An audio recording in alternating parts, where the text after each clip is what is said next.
Donc, bon, lui, c'est un peu différent parce il le dit, ce que j'ai encore écouté il n'y a même pas une semaine, il expliquait qu'il a eu, en un an et demi, il est passé à ce qu'ils appellent six figures, donc à plus de 100 000 euros. Mais bon, c'est un cas à part parce que c'est pas tout le monde qui arrive, mais il le dit ouvertement, c'est vrai. Donc, toi, tu es passé par différentes étapes. Souvent, pour ceux qui écoutent les jeunes ou moins jeunes qui veulent faire un blog, bah, souvent, il va falloir en faire deux, trois. Même si maintenant, c'est vrai qu'il y a plus de formations, même si on fait une formation, on aura des outils, mais ça ne veut pas dire qu'on va réussir le premier blog parce qu'on aura la bonne niche, qu'on aura tout trouvé. Il faut des fois faire un ou deux ou trois blogs et puis et être patient parce que le blog, c'est une école de discipline, on va dire. Et je le sais parce que je suis aussi blogueur. Donc Ouais. voilà.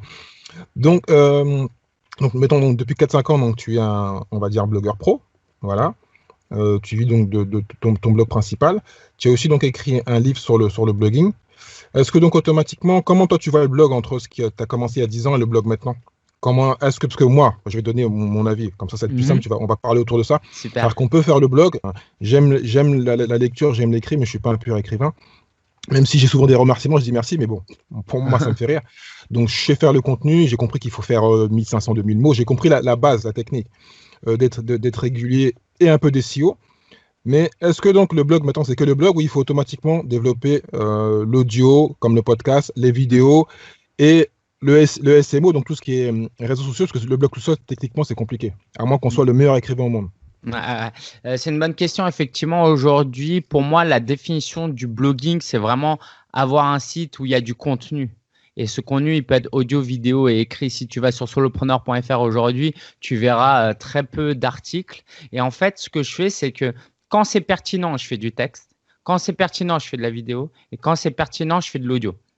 Et ça, c'est vraiment important que les gens comprennent. Et pertinent, ça veut dire quoi? Pertinent, c'est idéalement pertinent pour soi et pertinent pour le lecteur. Par exemple, si je fais un tutoriel, moi j'ai un article où je mets mon meilleur équipement vidéo, tous mes outils vidéo.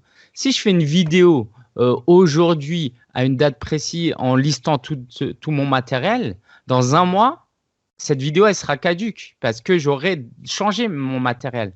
Donc, j'aurais mis du temps, de l'effort dessus, mais pour moi, je me sentirais mal parce que cette vidéo, je sais qu'elle est plus d'actualité, donc je ne veux plus la partager. Et pour le lecteur, il va se dire, OK, cette vidéo, elle est bien, mais est-ce que c'est encore ce qu'il utilise? Parce qu'entre-temps, j'ai changé. Du coup, dans ce cas précis, je vais plutôt écrire un article parce que les liens se changent facilement, etc. Quand je fais mon podcast sur Solopreneur, moi, j'aime bien quelquefois rentrer dans les profondeurs des choses, parler pendant 3 quarts d'heure d'un sujet. Me regarder, parler à un micro pendant 3 quarts d'heure en vidéo, c'est dur quand même, sauf si c'est un webinaire. Et du coup, je préfère l'audio. Une vidéo conseil un peu plus motivationnelle en 5-10 minutes, ça, je préfère le faire en vidéo. Donc, c'est plus pertinent pour moi dans le sens où c'est plus facile. C'est plus kiffant, tout simplement, parce que écrire un article de 5000 mots, c'est juste trop épuisant. Autant écrire un livre dans ce cas-là. Et puis, voilà, pour le lecteur, c'est plus pertinent. Donc, vraiment, aujourd'hui, quand les gens pensent blogging, je pense qu'il faut voir large parce que son audience aujourd'hui aussi a changé. Les technologies ont changé. Les gens, ils ont la 4G sur leur smartphone. Ils regardent des vidéos maintenant. Donc, puisqu'ils sont sur YouTube et que c'est le deuxième site le plus utilisé au monde ou le deuxième moteur de recherche le plus utilisé au monde, il ne faut pas passer à côté de ça et faire des vidéos, mettre sur YouTube, mais quand on a le temps, et il faut que je mette ce système en place aussi, mettre ces vidéos après sur son site, l'intégrer sur son blog pour qu'au final, avoir quand même un QG principal au lieu de dire aux gens d'aller, si on peut leur dire, allez sur mon blog, il y a tous mes contenus audio, vidéo, écrits, c'est l'idéal.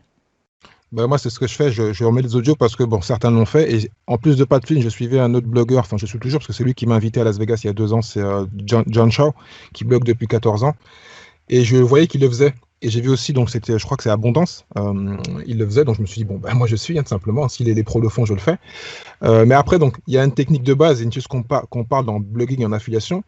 On dit bien, en fin de compte, qu'il faut. L'avantage des blogueurs, c'est qu'on a, en fin de compte, notre propre business. On a un blog parce que moi, souvent, je critiquais ceux qui avaient des blogs hors de WordPress et ceux qui avaient que YouTube. Les purs influenceurs qui ont que YouTube et que leurs réseaux sociaux, ils sont pas chez eux.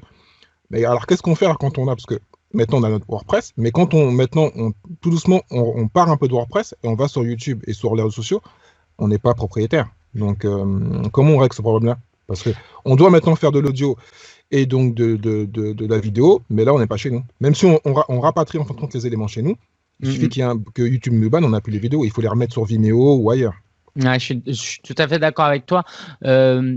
Sur YouTube, une fois que les vidéos sont uploadées, on a la possibilité de les télécharger. Donc moi, aujourd'hui, j'utilise YouTube pour le stockage aussi. Si vraiment j'étais une plus grosse boîte et je voulais faire ça proprement, je mettrais toutes mes vidéos aussi sur Dropbox pour avoir une réserve. Mais aujourd'hui, j'utilise YouTube pour uploader et pour stocker. Et donc, je dépends de YouTube parce que c'est une source de trafic. Mais le jour où ils ferment, alors ils ne fermeront pas du jour au lendemain, je m'amuserai à tout télécharger un par un. Mais du coup, pour revenir à ce que je disais tout à l'heure, c'est que l'idée, c'est quand même que les gens, ils aillent sur solopreneur.fr. Tu vois, moi, sur ma carte de visite, je ne vais pas mettre un youtube.com/Lingensia.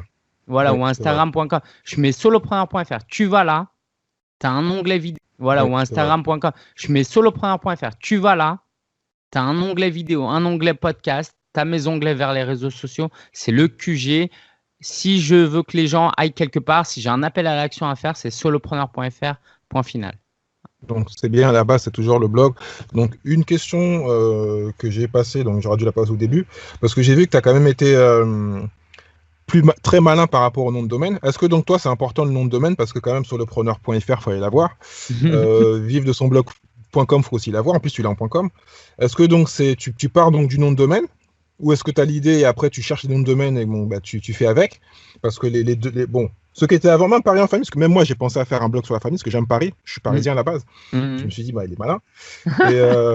Et donc, est-ce que donc tu cherches d'abord le nom de domaine, puis après le blog, ou le blog, et après tu dis, bon, faut que je trouve le nom de domaine? Alors, à l'époque, pour ceux qui sont jeunes encore, je jouais énormément. C'est-à-dire que quand tu as un nom de domaine vivre-de-son-blog.com et quelqu'un sur Google fait une recherche vive de son blog, tu as beaucoup plus de chances de monter dans le classement. Aujourd'hui, ça reste vrai, mais c'est beaucoup moins vrai. Et il y a d'autres facteurs qui rentrent en jeu. Aujourd'hui, c'est le branding, par exemple.